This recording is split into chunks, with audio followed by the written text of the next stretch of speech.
तो सभी भाइयों एवं बहनों को नमस्कार। स्वागत है आपका आपके अपने चैनल सक्सेस जंक्शन एक कदम सफलता की ओर में। मेरा नाम है अतुल शुक्ला और हम लेकर के आ गए हैं आपके लिए एमपी डिप्टी जेलर, जेल प्रहरी, क्षेत्र रक्षक एवं अन्य सभी भर्ती परीक्षाओं की दृष्टि से अति महत्वपूर्ण क्लास है।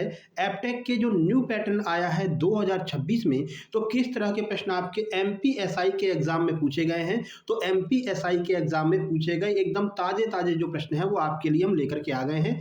ईएसबी की कड़ाई में से बिल्कुल ताजे ताजे एमपीएसआई के प्रश्न लेकर के आए हैं जो आपके एग्जाम की दृष्टि से अति महत्वपूर्ण है। जो आपका एमपी डिप्टी जेलर और जेल प्रहरी का जो एग्जाम है इसके लिए ये अति महत्वपूर्ण है। तो जीके जीएस और करंट अफेयर के कुछ महत्वपूर्ण प्रश्नों पर हम चर्चा करने वाले हैं। लगातार इसी तरह से हर सब्जेक्ट पर हम चर्चा करेंगे। तो वीडियो को लाइक करके चैनल को सब्सक्राइब कर लीजिए जिससे आगे आने वाले सारे न्यू पैटर्न वाले प्रश्न आप तक पहुंच सकें। ठीक है मेरे भाई, चलिए शुरुआत करते हैं और आइए देखते हैं आज का पहला प्रश्न जो आपका एमपीएसआई एग्जाम 20 जनवरी 2026 की सेकंड शिफ्ट में पूछा गया है।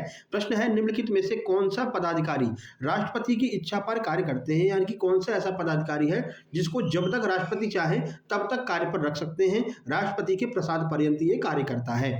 राज्यों के राज्यपाल और अटॉर्नी जनरल ऑफ इंडिया, या फिर लोकसभा अध्यक्ष और उपराष्ट्रपति, या प्रधानमंत्री, राज्यों के मुख्यमंत्री, या फिर निर्वाचन आयुक्त। प्रश्न का सही आंसर हो जाएगा ऑप्शन नंबर ए, यानी कि जो आपके राज्यों के राज्यपाल और अटॉर्नी जनरल ऑफ इंडिया होंगे वो राष्ट्रपति के प्रसाद पर्यंत कार्य करेंगे। जब तक राष्ट्रपति चाहेगा तब तक ही वो लोग कार्य करेंगे। आइए इस प्रश्न के बारे में डिटेल में आपको कुछ बता देते हैं। देखिए, तो भारत के संविधान के अनुसार मुख्य रूप से राज्यों के राज्यपाल अनुच्छेद 156 के अनुसार, ठीक है, और भारत के महान्यायवादी यानी अटॉर्नी जनरल ऑफ इंडिया ये अनुच्छेद 76 के अनुसार राष्ट्रपति की इच्छा यानी कि प्रसाद पर्यंत पर अपना पद धारण करते हैं। इसका मतलब है कि राष्ट्रपति उन्हें अपने कार्यकाल पूरा होने से पहले कभी भी पद से हटा सकता है। अगर राष्ट्रपति का कार्यकाल कल खत्म हो रहा है तो वो आज चाहे तो इनमें से किसी को भी हटा सकता है। अर्थात ये जितने भी लोग हैं वो राष्ट्रपति के प्रसाद पर्यंत कार्य करते हैं। ठीक है भाई, चलो आगे बढ़ते हैं। वीडियो को लाइक जरूर कर देना मेरे भाई, है ना। चलो आगे बढ़ने से पहले आप लोगों को बता दें कि आपके आगामी एग्जाम की दृष्टि से अति महत्वपूर्ण सुपर नोट्स तैयार कराए गए हैं एकदम एपटेक के लेटेस्ट पैटर्न के अनुसार। इसमें आपको क्या क्या मिलेगा, तो जीके जीएस एमपी जीके के कंप्लीट नोट्स मिलेंगे, थ्योरी नोट्स भी रहेंगे, ठीक है, और प्रश्न हम डेली करा ही रहे हैं। इसके अलावा science, English, math, reasoning, Hindi, इन सब के कंप्लीट नोट्स आपको मात्र 189 रुपए में उपलब्ध कराए जाएंगे। और जो लेटेस्ट पैटर्न है, चाहे वो पॉलिटी हो, चाहे वो मैथ हो, चाहे वो आपका ज्योग्राफी हो, मतलब साइंस हो, सबका एकदम लेटेस्ट पैटर्न आपको दिया जाएगा। साथ ही साथ में इसमें जो मैथ के नोट्स मिलने वाले, तो मैथ के नोट्स की आप फोटोकॉपी मत निकलवाना क्योंकि इसमें बहुत सारे पेज हैं। पेज ज़्यादा इसलिए हैं क्योंकि हमने जितने भी आपके अभी एपटेक के प्रश्न पूछे गए हैं, चाहे एमपी पुलिस हो, आबकारी हो, या ग्रुप 4 हो, या फिर एमपीएसआई हो, उन सभी एग्जाम्स के प्रश्नों को एक साथ कंपाइल करा दिया है। तो प्रश्नों की संख्या ज़्यादा हो गई तो पेजेस की संख्या भी ज़्यादा हो गई है। और बहुत हाई फाई लेवल के आपके मैथ में प्रश्न अभी नहीं पूछे गए हैं ना। तो आपको क्या करना है, पीडीएफ डाउनलोड करने के बाद में आराम से उन सारे पीडीएफ के सारे प्रश्नों को लगा लेना। ठीक है, जिस चैप्टर में आपको दिक्कत आए उसका आप चाहे तो फोटोकॉपी निकलवा लेना, नहीं तो कोई ऐसी आवश्यकता नहीं है। आप पीडीएफ से भी पढ़ सकते हैं, अपने मोबाइल पर, लैपटॉप पर और कंप्यूटर पर, किसी पर भी आप पढ़ सकते हैं। ठीक है, ऐसे ही हमने इंग्लिश में भी किया है, इंग्लिश में भी बहुत सारे प्रश्न आपको मिल जाएंगे। ठीक है मेरे भाई, तो ये आप प्राप्त कर सकते हैं मात्र 189 रुपए में। और ये जितने भी हम आपकी लेटेस्ट क्लासेस करा रहे हैं एपटेक के पैटर्न के अनुसार, जैसे कल हमने कराई थी कथन एवं कारण वाले जीके जीएस के प्रश्न जो आए हुए थे, उनको कल हमने लगभग 25 से 30 प्रश्नों को सॉल्व कराया है बिल्कुल डिटेल सॉल्यूशन के साथ में। कल वाली वीडियो भी आप जाकर के देख लेना, है ना। जैसे जीके जीएस में कथन और कारण वाले प्रश्न आते हैं वो कल कराए हैं, तो वो भी आपको मिल जाएंगे। कैसे प्राप्त करना है, तो छोटी सी प्रक्रिया है। ये क्यूआर कोड आपको दिखाई दे रहा है, इसका स्क्रीनशॉट खींच लीजिए। इसी पर आपको 189 रुपए का पेमेंट करना है और उस पेमेंट का स्क्रीनशॉट इस व्हाट्सएप नंबर 7052547003 इस पर आपको सेंड कर देना है। जैसे ही आप स्क्रीनशॉट सेंड करेंगे तुरंत की तुरंत complete super selection notes MP deputy jailor, jail प्रहरी और क्षेत्र रक्षक के सेंड कर दी जाएंगे और आपको एमपी डिप्टी जेलर के व्हाट्सएप ग्रुप में जोड़ दिया जाएगा, जहां पर आगे के सारे नोट्स आपको मिलते रहेंगे। एग्जाम के दिन तक लगातार आपको सारी पीडीएफ मिलती रहेगी। ठीक है मेरे भाई, और ये जो हम एग्जाम के ये लेटेस्ट क्वेश्चन करा रहे हैं ये भी आपको इसी ग्रुप में मिलेंगे, है ना। तो जल्दी से नोट्स लेकर के इस ग्रुप में आप लोग शामिल हो जाइए। अभी अभी ये ग्रुप चालू किया गया है। ठीक है मेरे भाई, चलो आगे बढ़ते हैं। अगला प्रश्न देख लेते हैं। ये आपका 20 जनवरी 2026 को पूछा गया है। ठीक है, तो देखिए, भारत सरकार ने किस वर्ष एक प्रस्ताव के माध्यम से योजना आयोग की स्थापना की थी। तो सीधे सीधे ये पूछना चाह रहा भैया योजना आयोग की स्थापना कब की गई थी। ये ऑलरेडी हम एमपीएसआई के सुपर नोट्स में आपको दे चुके थे, वो प्रश्न आपका ये पूछा गया है। ठीक है, तो 1944, 78, 50 या फिर 1976। तो आप सबको ध्यान होगा कि 50 में योजना आयोग की स्थापना की गई थी, जिसको अब वर्तमान में इसका नाम बदल करके नीति आयोग कर दिया गया है। 2014 में इसका नाम बदला गया था। तो पूरी जानकारी आपको देते हैं। इसका सही आंसर हो जाएगा 1950 में योजना आयोग की स्थापना की गई थी। आइए देख लेते हैं। तो भारत सरकार के एक प्रस्ताव के द्वारा मार्च 1950 में योजना आयोग की स्थापना की गई थी, जिसका उद्देश्य देश के संसाधनों का कुशल दोहन करके उत्पादन बढ़ाकर और लोगों को अवसर प्रदान करने के लिए जीवन स्तर में तेजी से सुधार करने के लिए इसकी स्थापना की गई थी। अब देखो कुछ महत्वपूर्ण बातें हैं जिनको आपको ध्यान रखना है। पहली बात है, योजना आयोग का अध्यक्ष कौन होता है? तो जो भारत का प्रधानमंत्री होगा वो अपने आप यानी कि पदेन अध्यक्ष हो जाता है योजना आयोग का। पदेन अध्यक्ष किसको कहते हैं? जिसका कोई निर्वाचन नहीं किया जाता, कोई नियुक्ति नहीं की जाती है, स्वतः ही वह अध्यक्ष बन जाता है, जैसे कि योजना आयोग। ठीक है, तो पहले योजना आयोग 1950 के अध्यक्ष कौन थे? तो वही होंगे जो भारत के पहले प्रधानमंत्री थे। कौन थे? तो पंडित जवाहरलाल नेहरू प्रथम योजना आयोग 1950 में जो है 1950 में ये योजना आयोग के पहले अध्यक्ष थे। तो सर वर्तमान में कौन है? तो वर्तमान में जो नीति आयोग चल रहा है, जो आपका नीति आयोग है, जो 2014 से कार्यान्वयन में आया है, इसके वर्तमान में अध्यक्ष कौन है? तो प्रधानमंत्री नरेंद्र मोदी जो हैं वो वर्तमान में नीति आयोग के कौन है? अध्यक्ष हैं। ये सारी बातें आपको ध्यान रखनी है। चलिए आगे बढ़ते हैं, अगला प्रश्न देखते हैं। प्रश्न नंबर 30 देखिए, ये आपका एमपीएसआई 20 जनवरी 2026 की सेकंड शिफ्ट में पूछा गया है। तो भारत की संसद में 42वें संविधान संशोधन अधिनियम से, जिसे हम अक्सर मिनी संविधान कहते हैं, ये किस वर्ष पारित किया गया था? यानी आपसे पूछ रहे हैं कि 42वां संविधान संशोधन किस वर्ष आया था। इसके बारे में बहुत अच्छे से आपको हमने सुपर नोट्स में भी जानकारी दी थी, एमपीएसआई में भी, क्लासेस में भी बताया था कि भैया 1976 में जो है ये आपका 42वां संविधान संशोधन हुआ था। इसकी ट्रिक भी हमने आपको बताई थी, अगर आपको याद हो, 44वां और 42वां दोनों की ट्रिक बताई थी। हमने कहा था इसी में ज्यादा कंफ्यूजन होता है, तो 44वां संविधान संशोधन, एक 42वां संविधान संशोधन। याद सबको रहता है कि एक तो 1976 में हुआ था, एक 1978 में हुआ था, लेकिन कंफ्यूज हो जाते हैं। तो हमने बताया था आपको 4 + 2 जोड़ेंगे तो 6 आएगा, तो ये आपका 1976 में हो जाएगा। ठीक है, 4 + 2 जोड़ करके 6, 4 + 4 जोड़ेंगे तो 8 आएगा, तो ये आपका 1978 में हो जाएगा। 4 + 4 जोड़िए 8 और इस 8 को यहाँ पर फिक्स कर दीजिए। ठीक है, तो इस तरह आपको याद करवाया था, ये आपके एग्जाम में छपा हुआ मिला है अपने सुपर नोट्स से। तो यह आपका कौन सा आंसर हो जाएगा? ऑप्शन नंबर डी 1976 इसका सही आंसर हो जाएगा। चलिए इसके बारे में कुछ आपको जानकारी देते हैं। देखिए, तो भारत की संसद ने 42वें संविधान संशोधन अधिनियम 1976 में पारित किया था। इसे प्रधानमंत्री इंदिरा गांधी के नेतृत्व में आपातकाल के दौरान 1975 से 77 के दौरान अधिनियमित किया गया था। इसे मिनी संविधान या फिर लघु संविधान इसलिए कहा जाता है क्योंकि इसने प्रस्तावना, मौलिक कर्तव्य और अन्य भागों में व्यापक स्तर पर परिवर्तन किए थे, यानी कि काफी ज्यादा परिवर्तन देखने को मिले थे 42वें संविधान संशोधन 1976 में, इसलिए इसे लघु संविधान या फिर मिनी कॉन्स्टिट्यूशन कहा जाता है। ठीक है भाई, चलिए आगे बढ़ते हैं। अगला है प्रश्न नंबर 4 अर्थशास्त्र वाला। ये भी आपको अपने सुपर नोट्स में मिल जाएगा। इकोनॉमिक्स में हमने आपको बहुत अच्छे से कराया था, एमपीएसआई वाले में। अर्थशास्त्र के लेखक कौन है? और कल भी हमने इस प्रश्न को कराया था बहुत डिटेल में, है ना। कल हमने कथन एवं कारण में इसको करवाया था कि एमपीएसआई 17 जनवरी की फर्स्ट शिफ्ट में ये पूछा गया है, अर्थशास्त्र के लेखक कौन है? तो ये है कौटिल्य, जिन्हें हम चाणक्य भी कहते हैं। अभी कल हमने आपको करवाया था कथन कारण में, तो कल हमने ये करवाया था कि भाई कौटिल्य की जो अर्थशास्त्र है ना, उसमें किसकी जानकारी मिलती है? तो ये अर्थशास्त्र की, यानी कि आपको पैसे वैसे की जानकारी इसमें नहीं मिलती है, इसमें राजनीति की जानकारी मिलती है। तो ये जो पुस्तक है वो राजनीति से संबंधित है। ये कल भी आपको डिटेल से करवाया था, जिन लोगों ने देखा होगा उनको पता होगा। ठीक है, तो इसका आंसर हो जाएगा ऑप्शन नंबर बी, यानी कि कौटिल्य, इन्हें हम चाणक्य भी कहते हैं। इन्होंने अर्थशास्त्र की रचना की थी। चलिए देख लेते हैं कुछ जानकारी इस प्रश्न के बारे में। तो अर्थशास्त्र के रचयिता आचार्य चाणक्य, जिन्हें कौटिल्य या विष्णुगुप्त भी कहा जाता है, यह मौर्य काल के दौरान रचित संस्कृत का एक अत्यंत महत्वपूर्ण ग्रंथ है, जो शासन कला, किससे, राजनीति, आर्थिक नीति, सैन्य नीति और राजनीतिक दर्शन पर प्रकाश डालने वाली ये पुस्तक है। चलिए आगे बढ़ते हैं। अगला है प्रश्न नंबर 5, उष्णकटिबंधीय चक्रवात भूमि के भीतर प्रवेश करने पर मुख्य रूप से कमजोर क्यों हो जाता है? हमने एनालिसिस में भी आपको करवाया था, आपको याद होगा जिन लोगों ने एमपीएसआई का एनालिसिस देखा होगा। एमपीएसआई 20 जनवरी 2026 की सेकंड शिफ्ट में ये पूछा गया है।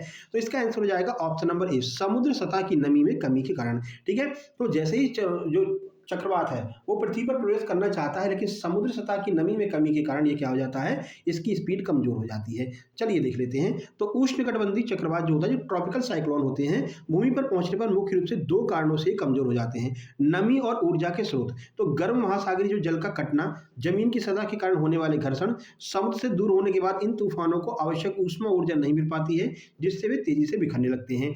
अब ये जो उष्णकटिबंधीय चक्रवात होते हैं समुद्र में उत्पन्न होते हैं। ठीक है, समुद्र में जो है ये उत्पन्न होते हैं।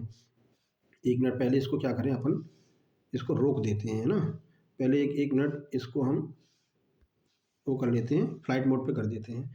नहीं तो ऐसे कॉल किसी का आता रहेगा। फ्लाइट मोड पे करना भूलोगे तो कोई फ़ोन लगा रहा है ना। चलिए, तो समुद्र सतह में नमी के कारण क्या होता है, ये उष्णकटिबंधीय चक्रवात कमजोर हो जाते हैं, ये भी हमने आपको बताया था। चलो आगे बढ़ते हैं, प्रश्न नंबर 6 देखिए। प्रश्न नंबर 6 है, जल परिवहन किस प्रकार के सामान के लिए सबसे उपयोगी होता है, सबसे उपयुक्त है। सामान है, यहाँ सामान मतलब वो सामान जो ढोने वाले सामान होते हैं। तो कौन सा ऐसा सामान है जिसके लिए जल परिवहन उपयोगी होता है।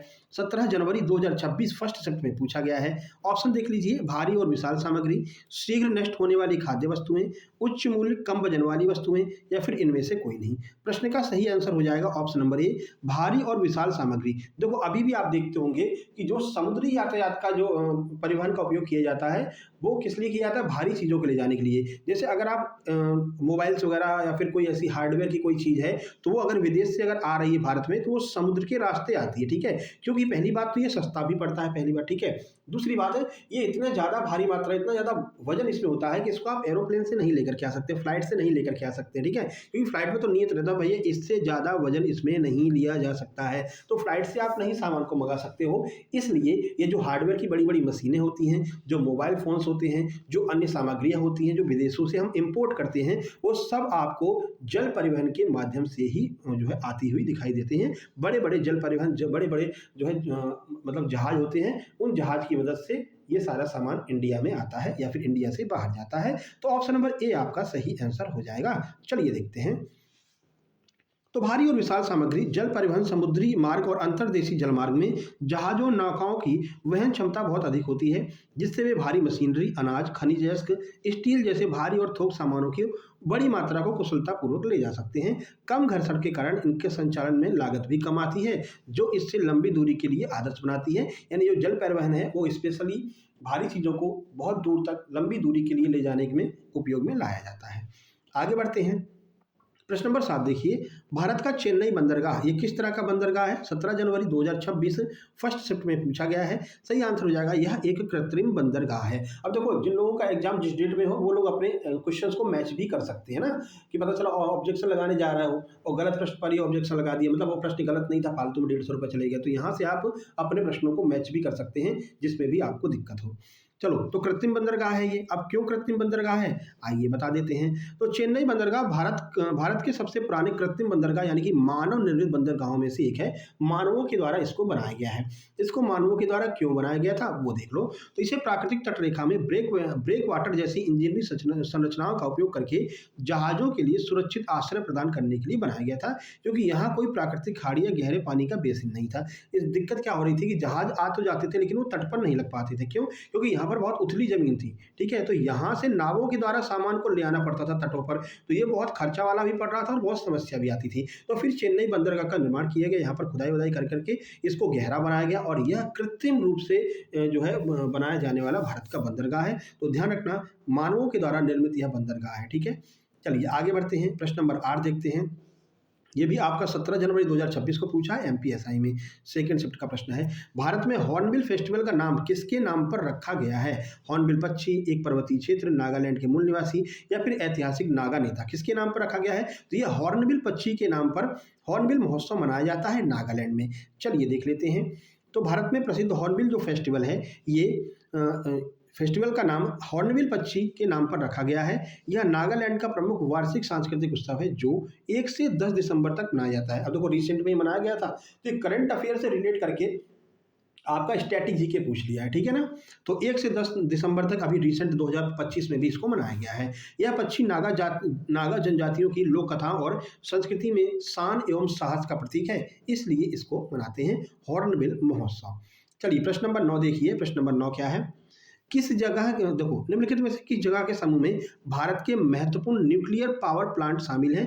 एमपीएसआई 20 जनवरी को ये पूछा गया है। तो ये 4 आपको ऑप्शन दिए गए हैं, आपको ये बताना है किस जगह पर न्यूक्लियर पावर प्लांट बिल्कुल सही सही मैच कर रहे हैं, ठीक है। तो चलिए देखते हैं, काकरापार, तलचर, तारापुर, कैगा, कलपक्कम, क्या ये है। सीधे आंसर की ओर अपन चलेंगे। आंसर ऑप्शन नंबर सी है, तारापुर ये न्यूक्लियर प्लांट है, बिल्कुल सही बात है। रावत भाटा भी है, कलपक्कम भी है, नरोरा भी है, कैगा भी है और काकरापार भी है। तो अगर हम देखते हैं इन ऑप्शन के अकॉर्डिंग, तो ये वाला ऑप्शन बिल्कुल सही बैठ रहा है। ये सारे के सारे न्यूक्लियर पावर प्लांट हैं, ठीक है। चलिए देख लेते हैं अब ये कहाँ-कहाँ पर है, ये भी पूछे जा सकते हैं। तो देखो तारापुर, रावत भाटा, कल्पक्कम, नरोरा, कैगा, काकरापार जो भारत के प्रमुख चालू परमाणु ऊर्जा केंद्र हैं। अब ये कहाँ पर है वो देख लो। तो तारापुर कहाँ पर है? महाराष्ट्र में है, सबसे पुराना और वाणिज्यिक संयंत्र है। रावत भाटा कहाँ पर है? राजस्थान में है। रावत भाटा कोटा के पास में स्थित है। कल्पक्कम कहाँ पर है? ये तमिलनाडु में है। इसे मद्रास परमाणु ऊर्जा स्टेशन के नाम से भी जानते हैं। ये सब आपको अच्छे से देख लेना है, अच्छे से याद कर लेना है, ठीक है, क्योंकि ये आपके आगे के एग्जाम में आएगा, चाहे वो जेल अधीक्षक का एग्जाम हो, चाहे एमपी जेल पहली क्षेत्र रक्षक का एग्जाम हो, या फिर ITI TO हो, ठीक है, इन सब में ये प्रश्न पूछे जाएंगे क्योंकि ये बिल्कुल लेटेस्ट वाले प्रश्न है एबटेक के। नरोरा ये उत्तर प्रदेश में है, बुलंदशहर में स्थित है। कैगा ये कर्नाटक में है, उत्तर कन्नड़ जिले में स्थित है। काकरापार ये गुजरात में है, सूरत और तापी नदी के बेसिन पर यह स्थित है, ठीक है मेरे भाई। और जैसे ये क्लास खत्म होगी 24 घंटे के अंदर अंदर इसकी PDF ग्रुप में डाल दी जाएगी। जो नोट्स का पेड ग्रुप है, जो लोग नोट्स लेते हैं उन लोगों को उस ग्रुप में ऐड किया जाता है, वहां पर आपको इसकी PDF मिल जाया करेगी, ठीक है। चलिए, और ये लगातार आपके एग्जाम तक तो 100 PDF हो चुकी होंगी, लेकिन ऐसा मत करना कि 100 की 100 PDF की फोटोकॉपी निकलवा रहे हैं, ये कोई जरूरी नहीं है, ठीक है ना। आप ये जो क्वेश्चन वाली PDF है इसमें क्या करना है, आपको पहले वीडियो पूरा देखना है, फिर क्वेश्चन की PDF पढ़ करके रिवाइज कर लेना, बस इतना करना है। उसकी PDF निकलवाने नहीं लेकर के बैठ जाना है ना। हालांकि जैसे आपका एग्जाम नजदीक आएगा तो जो जैसे GS की हम सारी PDF को एक साथ मर्ज कर देंगे, हिंदी की एक साथ कर देंगे, इंग्लिश की एक साथ कर देंगे, तो वो भी आपके रिवीजन में जो है हेल्प करेगी, ठीक है। फिलहाल आपको जैसे का जैसा ग्रुप में मिलता रहेगा। चलो, हर्षवर्धन के लिए इस्तेमाल किए जाने वाला शब्द क्या लिखा भैया, शकलोत्तर पथनाथ का सही अर्थ क्या है, यानी इस शब्द का अर्थ किस लिए इस्तेमाल में लाया जाता था हर्षवर्धन के लिए। MPSI 17 जनवरी 2026 को पूछा गया है। चलिए देख लेते हैं। देखो आंसर की ओर चले सीधे, देखो ऑप्शन सी सही आंसर हो जाएगा, उत्तरी मार्ग या फिर क्षेत्र का स्वामी। तो जो हर्षवर्धन था वो उत्तरी मार्ग और क्षेत्र का स्वामी था। देखो दक्षिण राज्यों का विजेता नहीं था। कल ही हमने आपको बताया था कि जो हम कथन और कारण वाले प्रश्न करवाए थे हमने हर्षवर्धन के बारे में, उसमें हमने आपको बताया था देखो हर्षवर्धन उत्तर भारत में पूरी तरह से अपना साम्राज्य स्थापित कर चुका था। वो दक्षिण की ओर बढ़ने जा रहा था, लेकिन दक्षिण की ओर बढ़ते ही वहां पर नर्मदा नदी के किनारे पुलकेशिन द्वितीय ने हर्षवर्धन को हरा दिया। अतः ये दक्षिण की तरफ नहीं जा पाया और उत्तर में ही रह गया, इसलिए इसको क्या कहते हैं, उत्तरी मार्ग या फिर क्षेत्र का स्वामी कहा जाता है, ठीक है। ये कल भी आपको कराया था। देखिए, तो पुष्यभूति वंश के अंतिम शासक हर्षवर्धन को शकलोत्तर पथनाथ के नाम से जाना जाता है, क्योंकि ये उत्तर के पूरे जो पथ वगैरह थे उनका इसको स्वामी कहा जाता है। चलिए प्रश्न नंबर 11 देखते हैं। प्रश्न नंबर 11 है रूस, ये करंट अफेयर का बिल्कुल लेटेस्ट करंट अफेयर है। देखो, तो रूस में आयोजित सैन्य अभ्यास जापाद 2025 में भारत की भागीदारी के दौरान भारतीय थल सेना, वायुसेना और नौसेना का लगभग कितना दल शामिल हुआ था, यानी कितने लोग जो है इसमें जो है भाग लिए थे। ये MPSI 20 जनवरी 2026 को पूछा गया है। ऑप्शन बी इसका बिल्कुल सही आंसर है, और इसका हमने एग्जाम एनालिसिस में प्रश्न भी इसको करवाया था, ठीक है। किसी ने प्रश्न भेजा था तो हमने इसको सॉल्व भी करवाया था।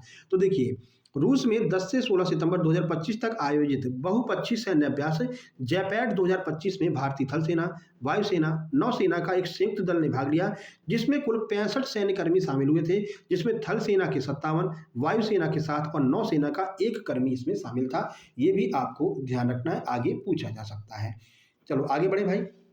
12 नंबर, भारत के संविधान के किस अनुच्छेद के अंतर्गत उच्च न्यायालय मौलिक अधिकारों की रक्षा हेतु रिट जारी कर सकता है। 17 जनवरी 2026 को पूछा है। अनुच्छेद 15 में, अनुच्छेद 32 में, या फिर अनुच्छेद 40 में, 226 में। इसमें क्या हुआ था, बहुत जल्दी से लोगों ने पढ़ करके आर्टिकल 32 लगा दिया था, मौलिक अधिकार सुप्रीम कोर्ट, लेकिन उन्होंने ये नहीं पढ़ा भैया सुप्रीम कोर्ट की बात ही नहीं की जा रही है, वहां पर उच्च न्यायालय की बात की जा रही है, भाई हाई कोर्ट की बात की जा रही है ना। तो आर्टिकल 226 अनुच्छेद 226 इसमें आएगा, ठीक है। चलिए देख लेते हैं, डी इसका सही आंसर होगा। भारत के संविधान के अनुच्छेद 226 के अंतर्गत उच्च न्यायालय, हाई कोर्ट मौलिक अधिकारों की रक्षा के लिए किसी अन्य उद्देश्य के लिए रिट जारी कर सकता है। यह संवैधानिक अधिकार उच्च न्यायालय को अपने नागरिकों के अधिकारों को प्रवर्तित करने की शक्ति प्रदान करता है। दूसरी बात, एक बात और ध्यान रखना है कि इस जो आपका मौलिक अधिकार है, इनकी रक्षा के बारे में, इनकी रक्षा के लिए हाई कोर्ट को ज्यादा पावर है, सुप्रीम कोर्ट को कम पावर है, ठीक है ना।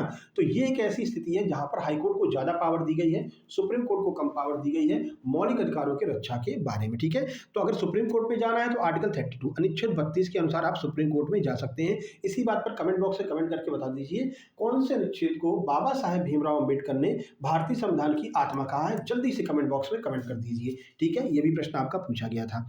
चलो आगे बढ़ें। प्रश्न नंबर 13 देखिए, इसमें मैचिंग वाला आया था, ठीक है। ये आपका MPSI 20 जनवरी 2026 को पूछा गया है। निम्नलिखित युग्मों पर विचार करें और कितने सही ढंग से मेल खाते हैं। देखो इसमें गेम हो गया। इसमें क्या हुआ, आप लोग वैसे तो मेल कर लेते थे, हाँ भैया ये इससे मैचिंग है और बढ़िया से अपने आंसर को मैच करके और आंसर लगा देते थे। इस बार ईएसबी ने चालाकी कर दी है। इस बार ये कह रहा भैया हमने मैचिंग खुद करके दी है, तुम तो ये बताओ कि कितने सही है कितने गलत है। अब जब तुमको सब पता होगा तभी आप बता सकते हो, तुक्का इसमें नहीं चल पाएगा, है ना। पहले क्या होता था कि मैचिंग वाले में 2 मैच कर जाता था और देख लेते ऑप्शन मिला करके, हाँ ये सही है, यही आंसर हो जाएगा। लेकिन इस बार इस तरह के प्रश्न आपके एग्जाम में आ रहे हैं जो आपको परेशान कर सकते हैं। तो चलिए देख लेते हैं कौन कौन सा सही मैचिंग है, 2 मैच है, 3 मैच है, कितने मैच बिल्कुल सही है। चलो देखते हैं। गांधार ये तक्षशिला खैबर पख्तूनवा प्रांत में है, बिल्कुल सही बात है, तक्षशिला खैबर पख्तूनवा प्रांत में है। अवंती उज्जैन ये मालवा मध्य प्रदेश में है, हाँ बिल्कुल सही बात है, अवंती उज्जैन मालवा मध्य प्रदेश में है। अशोक को यहाँ का गवर्नर बनाया गया था, आपको याद होगा, कल ही हमने इस प्रश्न को बहुत डिटेल में करवाया कथन कारण वाले में। जो चेदी सूक्तमती है क्या वो बुंदेलखंड उत्तर प्रदेश में था, बिल्कुल सही बात है, चेदी सूक्तमती बुंदेलखंड उत्तर प्रदेश में था। कंबोज जो है वो बिहार में नहीं था, ठीक है ना, कंबोज बिहार में नहीं था। तो कितने मैच कर रहे हैं, 1 2 3, 3 युग्म मैच कर रहे हैं। अब देखो ऑप्शन में कहां पर दिया है 3 युग्म, तो ये दिया है ऑप्शन नंबर डी में, केवल 3 युग्म मैच कर रहे हैं। कौन सा गलत है, कंबोज गलत है। कंबोज गलत क्यों है, आइए वो देख लेते हैं कंबोज कहां पर था। तो कंबोज जो है इसकी राजधानी राजपुर या हाटक थी, यह आधुनिक पाकिस्तान और अफगानिस्तान के सीमावर्ती क्षेत्रों में था, यह बिहार में नहीं था। तो 16 महाजनपदों के बारे में आपको अच्छे से जानकारी होगी तभी आप इस प्रश्न को सॉल्व कर पाएंगे, नहीं तो इसमें तुक्का भी काम नहीं करेगा। ठीक है भाई, इतना चालाक हो गया है अब तक, तो इसी लेवल के प्रश्नों की प्रैक्टिस हम आपको करवाएंगे। ठीक है, कल भी ऐसे ही प्रश्न हमने करवाए हैं। अगला, national sport governance act current affair है 2025 भारत में खेलों के लिए केंद्रीय नियामक निकाय की स्थापना का प्रावधान करता है। इस निकाय का प्रस्तावित नाम क्या है, इसका नाम क्या है। यह 18 जनवरी को आया है 2026 को एमपीएसआई में। सही आंसर हो जाएगा option number B, national sport board, ये इसका नाम है, जो कि है जो नई केंद्रीय नीति है इसका ये निर्माण करेगा। देखिए, तो नेशनल स्पोर्ट गवर्नमेंट एक्ट 2025 के तहत भारत में खेलों के लिए स्थापित किए जाने वाले केंद्रीय नियामक का जो नया नाम है वो है नेशनल स्पोर्ट बोर्ड, शॉर्ट में इसे एनएसबी कहेंगे। यह बोर्ड बीसीसीआई सहित सभी राष्ट्रीय खेल महासंघों की निगरानी मान्यता के लिए सर्वोच्च निकाय के रूप में कार्य करेगा, जो भारत में खेल प्रशासन में भी पारदर्शिता लाएगा। आगे बढ़ते हैं। अगला देखिए, प्रश्न नंबर 15 है, भारतीय नौसेना दिवस, ये भी करंट का है, 2025 कार्यक्रम में मुख्य अतिथि के रूप में कौन शामिल हुआ था। एमपीएसआई 20 जनवरी 2026 को पूछा है। तो भारत के राष्ट्रपति जो है वो इसमें शामिल हुए थे, ये हमने एग्जाम एनालिसिस में भी इस प्रश्न को करवाया था। तो इसका आंसर हो जाएगा ऑप्शन नंबर बी। अब चलिए देख लेते हैं कब से कब तक, तो ये भी दिसंबर की करंट अफेयर है। तो आपके एग्जाम में जो डिप्टी जेलर का और जेल पैरी का एग्जाम है, इसमें नवंबर, दिसंबर, जनवरी, फरवरी, ये 4 महीने की आपको करंट करना है, क्योंकि जनवरी में एग्जाम हो रहा है, दिसंबर की करंट पूछ रखी है, यानी कि बहुत अपडेट हो चुका है एबटेक ईएसबी। तो आपको भी 1 महीने पहले की भी आपको पढ़ना पड़ेगा, वो हम सब करवाएंगे, बिल्कुल आप परेशान मत होइए, बस आप चैनल को सब्सक्राइब कर लीजिए। भारतीय नौसेना दिवस 2025 जो है वो 3 से 4 दिसंबर 2025 को आयोजित हुआ था। कार्यक्रम के दौरान मुख्य अतिथि भारत की राष्ट्रपति और सशस्त्र सेनाओं की सर्वोच्च कमांडर श्रीमती द्रौपदी मुर्मू थी। यह कार्यक्रम तिरुवनंतपुरम के संगुमुघम बीच पर आयोजित किया गया था, जहां राष्ट्रपति ने नौसेना के परिचालन प्रदर्शन ओप डेमो 2025 में हिस्सा लिया था। तो ये सारी बातें आपको ध्यान रखनी है। कहाँ पर हुआ था ये, तो ध्यान रखना तिरुवनंतपुरम में इसका आयोजन किया गया था। 16 नंबर देखते हैं। 16 नंबर क्या है, पंचायत और नगर पालिकाओं के चुनाव ये कौन करवाता है। 20 जनवरी 2026 के एग्जाम में पूछा गया है। तो ये करवाता है राज्य निर्वाचन आयोग, ये भी एनालिसिस में हमने करवाया था और एमपीएसआई के सुपर नोट्स में भी इसको हमने करवाया था। तो चलिए देखते हैं। तो राज्य चुनाव आयोग का जो है वो एक स्वायत्त संवैधानिक प्राधिकरण है, जो पंचायती राज संस्थाओं जैसे कि जिला परिषद, पंचायत समिति, ग्राम पंचायत, इनके चुनाव करवाता है। शहरी स्थानीय निकाय जैसे कि नगर निगम और नगर परिषद के चुनाव भी ये करवाता है राज्य निर्वाचन आयोग। आगे बढ़ते हैं। 17 नंबर देखिए, विंध्य प्रदेश विधानसभा मध्य प्रदेश की पहली बैठक कब आयोजित की गई थी। ये भी एनालिसिस में करवाए और 3 से 4 बार पूछा गया है। 5 दिन एग्जाम चले हैं और 3 बार ये प्रश्न पूछा गया है। ठीक है, तो आप समझ सकते हैं कितना महत्वपूर्ण है। फिलहाल एमपीएसआई 20 जनवरी 2026 में पूछा है और भी एग्जाम से पूछा है। अभी आगे और आंसर की जब हमारे पास में आ जाएंगी उनका सॉल्यूशन करवाएंगे तो आपको और बताएंगे प्रश्न कहाँ कहाँ मिला है। तो बी हो जाएगा 21 अप्रैल 1952 को इसकी जो पहली बैठक हुई थी। चलिए देख लेते हैं। देखिए, तो विंध्य प्रदेश विधानसभा की पहली बैठक 21 अप्रैल 1952 को हुई। कार्यकाल इसका लगभग 4.5 वर्ष तक का रहा और लगभग 170 बैठकें हुई थी और उसके बाद 1956 में एमपी बन गया, तो पूरा विंध्य प्रदेश मध्य प्रदेश में शामिल हो गया। ठीक है, चलिए आगे बढ़ते हैं।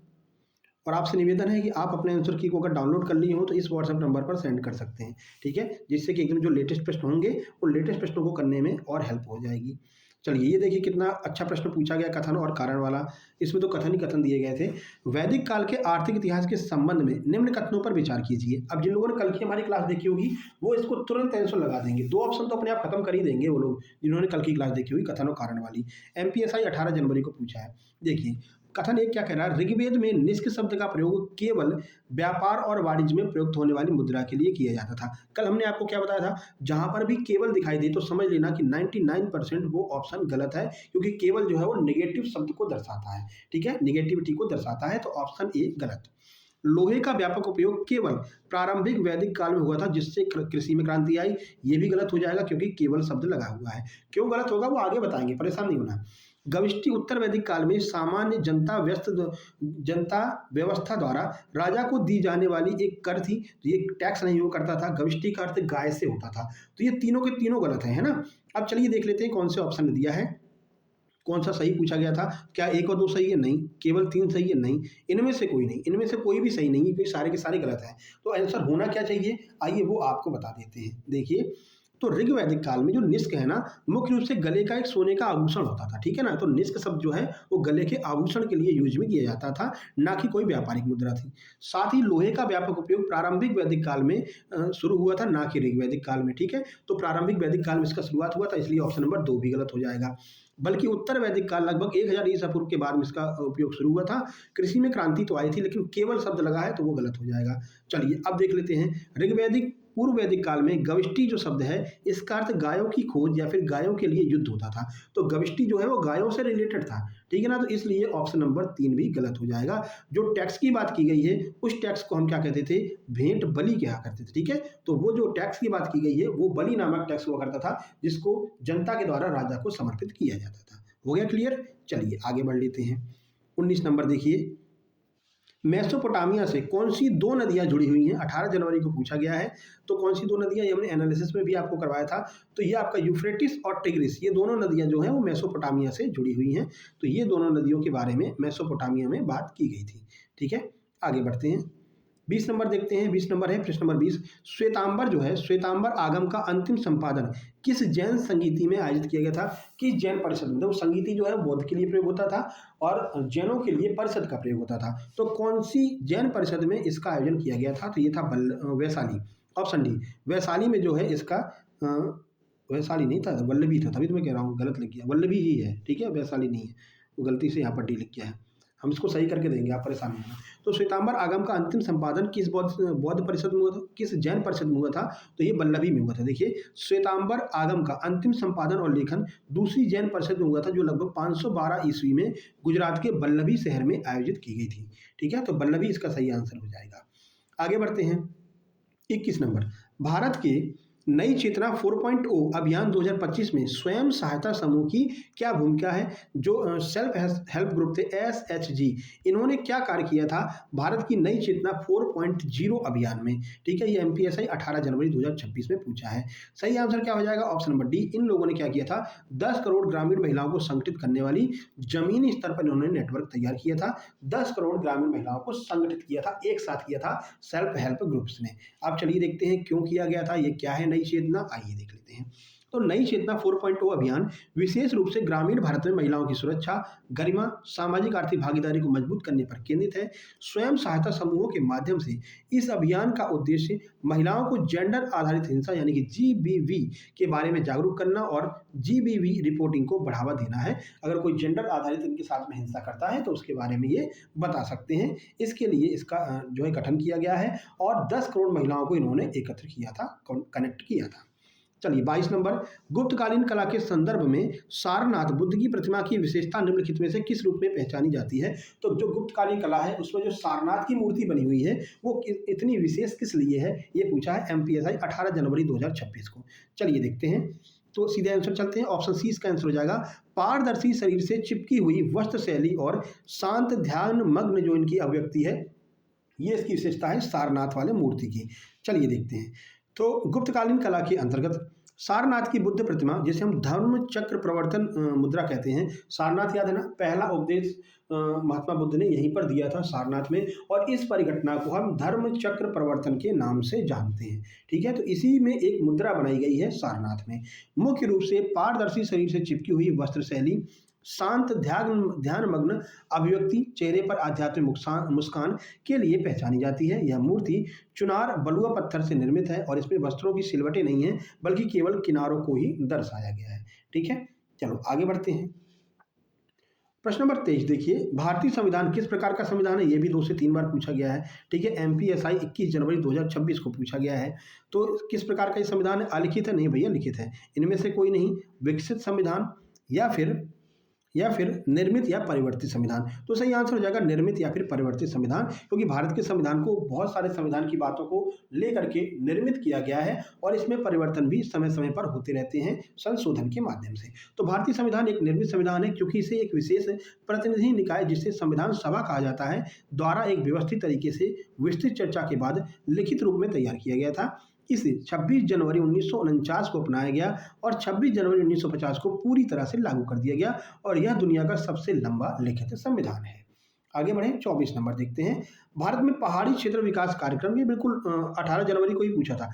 पहाड़ी क्षेत्र विकास कार्यक्रम पहली बार किस पंचवर्षीय योजना के दौरान शुरू किया गया था? तो ये भी हमने एनालिसिस में करवाया था। 18 जनवरी 2026 को पूछा गया है एमपीएसआई में। तो 5वीं पंचवर्षीय योजना के दौरान पहाड़ी क्षेत्रों के विकास के बारे में बात की गई थी। देखिए, यहीं पर एक अरुणाचल वाला प्रश्न आया था कि अरुणाचल प्रदेश में किस जो है खनिज की अधिकता है, तो वहां पर जल हो जाएगा। ठीक है ना, तो जल की अधिकता हम देखने को मिलती है कहां पर? अरुणाचल प्रदेश में। देखिए, तो पहाड़ी क्षेत्र विकास कार्यक्रम यानी कि HADP की शुरुआत 5वीं पंचवर्षीय योजना 74 से 79 के दौरान की गई थी। 25 नंबर देखते हैं। देखिए, तो भारतीय संविधान की 8वीं अनुसूची बाद में किन भाषाओं को जोड़ा गया था? 8वीं अनुसूची में जो शुरुआत में भाषाएं थी 14, ठीक है, वर्तमान में कितनी है? 22, ये भी पूछा गया है। तो बाद में इनमें से किन भाषाओं को बाद में जोड़ा गया था? ये आपका एमपीएसआई 20 जनवरी 2026 को पूछा गया है।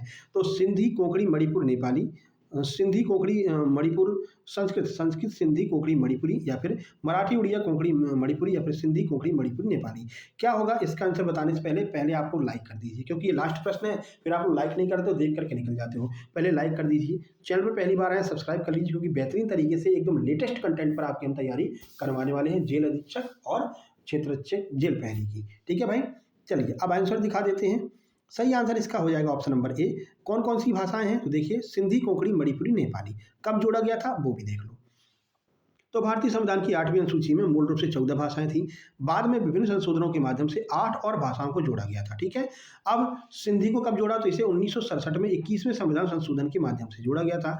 कोंकणी, मणिपुरी, नेपाली, इन तीनों भाषाओं को 1992 में 71वें संविधान संशोधन अधिनियम के द्वारा जोड़ा गया था। ठीक है, तो 8 भाषाएं बाद में जुड़ी थी और इन 4 भाषाओं के बारे में पूछा था, तो इनकी डेट सहित हमने आपको बता दिया है।